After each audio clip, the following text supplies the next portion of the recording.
And then other times it's a good way to reflect on painting. Like if I have a problem in art or something like that I'm trying to think about or solve, sometimes I'll spend some time thinking about that. But most of the time I try not to think. It's a good way to like turn off the brain and by focusing on the water and the actual movement.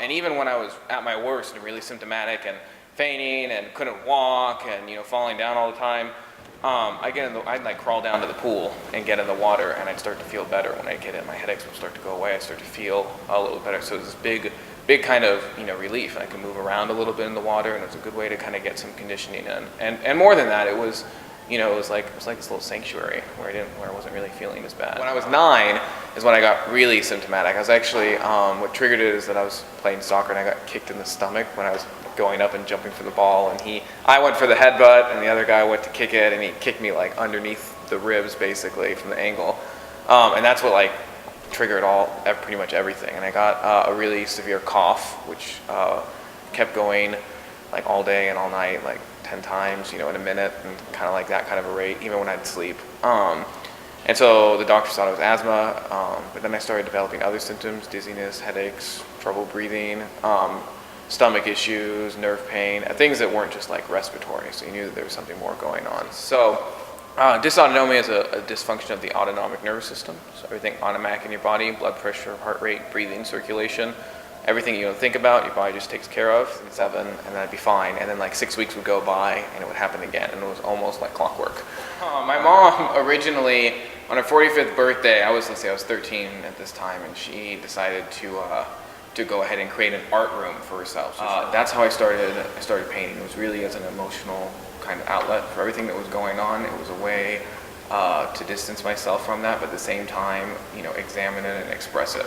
And so it really became a way for me to be able to interact with the world in a slightly less stressful kind of way. I'm assuming that I don't start feeling like really crappy.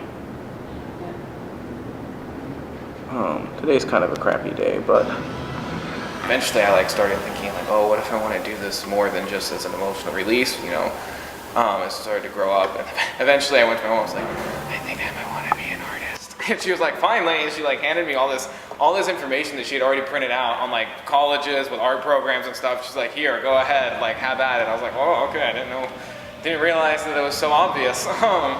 And so that's, eventually, the art grew into something more. And now I'm really, my goal is to become an art therapist. That's the career path that I've chosen. Actually, kind of like that.